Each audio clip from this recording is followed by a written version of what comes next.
साथियों नमस्कार। एक नए सेशन के अंदर आप सभी का बहुत ज्यादा स्वागत है और आज चर्चा करने वाले हैं कि क्या मोदी सरकार पाकिस्तान के दो हिस्से करके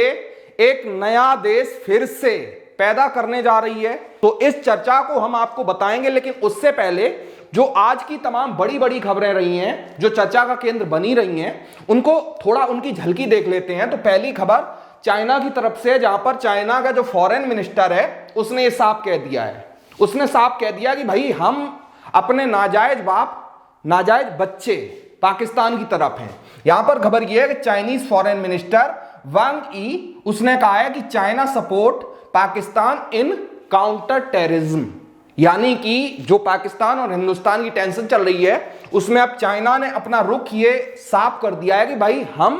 पाकिस्तान के साथ खड़े हुए हैं। इसके बाद जो दूसरी खबर है वो ये है कि यहां पर राकेश टिकैत, जो किसानों के एक बहुत बड़े नेता हैं, उनको आप सब लोग जानते हैं, उनके जो बड़े भाई साहब नरेश टिकैत हैं, उन्होंने क्या कहा है आप देखिए। खबर यह है कि सिंधु जल संधि पर किसान नेता नरेश टिकैत ने कहा है कि यह गलत फैसला है, संधि जारी रहनी चाहिए थी, हम इसके खिलाफ हैं, हम किसान हैं और हर किसान को पानी की जरूरत होती है। यानी कि आपको पता है कि मोदी सरकार ने जब ये पहलगाम वाला वाकया हुआ है उसके बाद पाकिस्तान का जो पानी हमारी सिंधु नदी जल प्रणाली के तहत जाता था उसको जो मोदी सरकार ने रोक दिया है और ये पाकिस्तान के ऊपर जो तगड़ी कार्रवाई मोदी सरकार ने की थी, तो इसको लेकर जो हमारे देश के ये किसानों के अपने आप को जो बड़े नेता कहते हैं राकेश टिकैत और नरेश टिकैत, इन्होंने भैया ये कहा है कि भाई पाकिस्तान के साथ मोदी सरकार ये गलत कर रही है और ये पानी रोकने का काम भारत सरकार को नहीं करना चाहिए।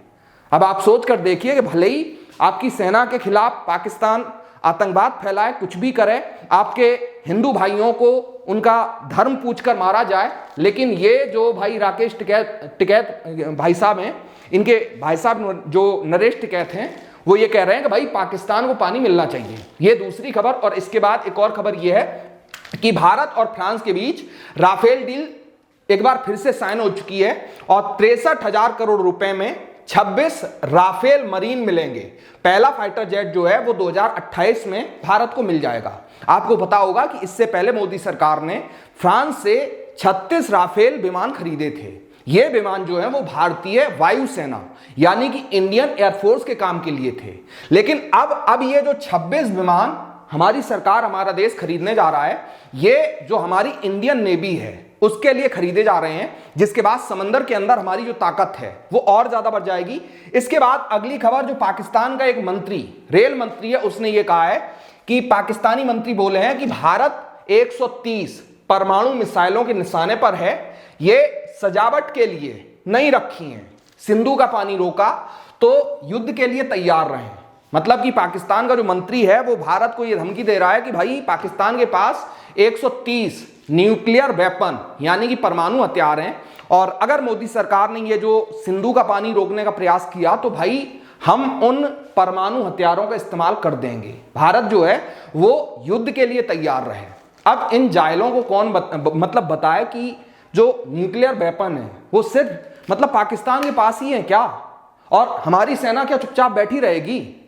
ये साले, हम तो चलो मान लिया कि दिल्ली हमारी खत्म हो जाएगी, हमने उत्तर प्रदेश को खत्म मान लिया,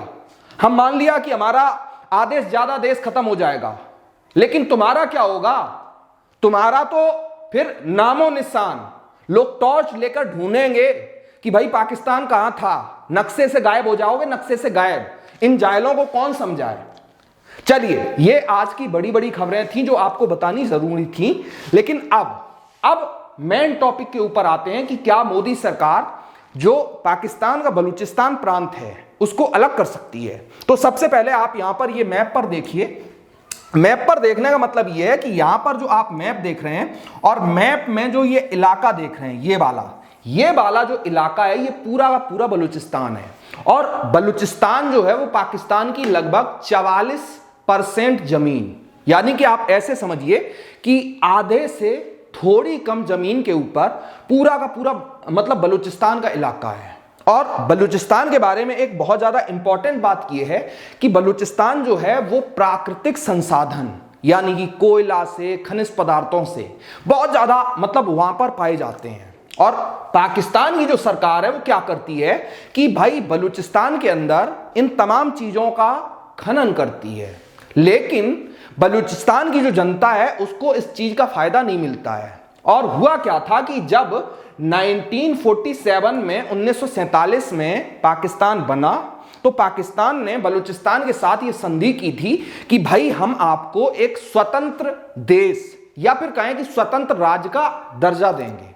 लेकिन उसके बाद पाकिस्तान ने 1947 के बाद 1948 में जबरदस्ती बलूचिस्तान के ऊपर कब्जा कर दिया। और कब्जा करने के बाद जो बलूचिस्तान के मतलब जनता थे, लोग थे, उनको मारना, पीटना, उनको गायब करना, ये सारी चीजें पाकिस्तान की जो आर्मी है, जो मतलब सुअरों का एक झुंड है, उसने बलूचिस्तान की जनता के ऊपर बड़ा मतलब अत्याचार करना शुरू कर दिया। जिसके बाद ये जो बलूचिस्तान की जनता यहां पर आप देख रहे हैं, ये तमाम जो जनता है वो लगातार मतलब साल दर साल प्रोटेस्ट करती रहती है और दुनिया से, यूनाइटेड नेशन से, तमाम देशों से मांग करती है कि भाई हमको पाकिस्तान से आजादी दिलवाई जाए। और आपको बताते चलें कि अगर पाकिस्तान से बलूचिस्तान अलग हो गया तो आप सोच कर देखिए कि आधा जो पाकिस्तान है वो अलग हो जाएगा और एक नया देश जो है वो मतलब दुनिया के अंदर तैयार हो जाएगा। और इसी बीच आपको ये एक लड़की दिखाई पड़ रही है, इनका शायद आप नाम नहीं जानते होंगे, ये है मेहरंग बलोच। और मेहरंग बलोच जो हैं, ये जो लड़की है, ये लगातार जब से भारत के अंदर मोदी सरकार सत्ता में आई, उससे पहले जब कांग्रेस पार्टी की सरकार थी, तब से लगातार ये मेहरंग बलोच और इनका परिवार मोदी सरकार भारत से ये मतलब गुहार लगा रहा था, भारतीय सेनाओं से मांग कर रहा था कि भाई हमारे ऊपर पाकिस्तान की आर्मी बहुत ज्यादा जुल्म करती है। एक समय ऐसा था कि जब 1947 से पहले हम भी हिंदुस्तानी कहलाते थे, हम भी गर्व के साथ भारत माता की जय बोलते थे। लेकिन उसके बाद 1948 में जिस प्रकार पाकिस्तान ने हमारे साथ धोखा किया, जबरदस्ती कब्जा किया, तो अब ये बलूचिस्तान की जो जनता है वो ये मांग करती है कि भाई भारत को आगे आना चाहिए, भारत को आगे आकर बलूचिस्तान को आजाद करवाना चाहिए। और आपको याद होगा कि अभी लगभग 1.5-2 महीने पहले आपको पता होगा कि पाकिस्तान के अंदर एक जो ट्रेन थी जिसका नाम जाफर एक्सप्रेस था, उसको जो बलूचिस्तान लिबरेशन आर्मी के लोग हैं उन्होंने हाईजैक कर लिया था। और उसके बाद पाकिस्तान के अंदर खूब मतलब बवाल हुआ था। तो अब ये बलूचिस्तान को जो आजाद करवाने की मांग या फिर पाकिस्तान को 2 हिस्सों में तोड़ने की बात आ रही है, वो मतलब यहां से आ रही है कि लगातार जब से पहलगाम वाला वाकया हुआ है तब से मोदी सरकार मीटिंग के ऊपर मीटिंग कर रही है। पीएम मोदी साहब और जो देश के ये गृह मंत्री अमित शाह साहब हैं, देश के एनएसए अजीत डोभाल साहब हैं और देश के जो सेना प्रमुख हैं, देश के जो सीडीएस हैं, लगातार मीटिंग के ऊपर मीटिंग हो रही है। और इसी बीच आज दुनिया की एक बड़ी जो पब्लिकेशन संस्था न्यूयॉर्क टाइम है, न्यूयॉर्क टाइम्स ने एक अपने खबर के दौरान ये दावा किया है कि मोदी सरकार कहीं ना कहीं जो चुपचाप बैठकर प्लानिंग कर रही है, जो मीटिंग के ऊपर मीटिंग कर रही है, उसको देखकर यह लगता है कि जिस प्रकार बलूचिस्तान की ये जनता पिछले लगभग 1-1.5 साल से बहुत ज्यादा प्रोटेस्ट कर रही थी, ये जो जनता प्रोटेस्ट कर रही थी, इसके साथ मोदी सरकार खड़ी हो सकती है। और अगर खड़ी होती है तो उसके बाद पाकिस्तान को संभालना बहुत ज्यादा मुश्किल हो जाएगा। क्योंकि आप सोच कर देखिए कि जब बलूचिस्तान की पूरी जनता पाकिस्तान की आर्मी के खिलाफ सड़कों के ऊपर खड़ी हो जाएगी, उसका विरोध करेगी, उसकी मूवमेंट की जानकारी दुनिया के सामने फैलाई जाएगी, तो आप सोच कर देखिए कि जो पाकिस्तान की आर्मी है वो अंदर से टूट जाएगी। और जब टूट जाएगी तो उसके बाद पाकिस्तान के अंदर एक नया देश बनाना भारत के लिए बहुत ज्यादा आसान हो जाएगा। और आपको बताते चलें कि इससे पहले जो पाकिस्तान का पूर्व प्रधानमंत्री इमरान खान था, इमरान खान के बारे में आप थोड़ा याद करके देखिए कि इमरान खान ने कई बार जब वो जेल नहीं गए थे तब कई बार कार्यक्रम के दौरान ये दावा किया था कि बलूचिस्तान जो है वो हमसे कहीं ना कहीं आजाद हो सकता है। ये खुद पाकिस्तान के पूर्व प्रधानमंत्री इमरान खान ने कई बार अंदेशा जताने काम किया था। और अब इसी को लेकर जब ये तीनों आदमी, पीएम मोदी साहब, देश के गृह मंत्री अमित शाह साहब और एनएसए अजीत डोभाल साहब, ये मीटिंग के ऊपर मीटिंग कर रहे हैं, तो इसको लेकर तमाम जो जानकार लोग हैं वो ये दावा कर रहे हैं कि भाई अब की बार भारत जो है वो पाकिस्तान को लास्ट और फाइनल अटेम्प्ट के द्वारा लगभग मतलब पूरी तरीके से डिस्ट्रॉय कर सकता है। अब हालांकि ये खबर सही है गलत है, मोदी सरकार कौन सी प्लानिंग कर रही है, ये चीजें मतलब बाहर नहीं आती हैं, क्योंकि प्रधानमंत्री कार्यालय के अंदर जो गोपनीयता होती है वो मतलब अलग लेवल की होती है। लेकिन तमाम जानकारी ये दावा कर रहे हैं कि भाई मोदी सरकार अब की बार कुछ ऐसा कर सकती है कि जैसा 1971 में स्वर्गीय इंदिरा गांधी जी की जो सरकार थी उन्होंने किया था।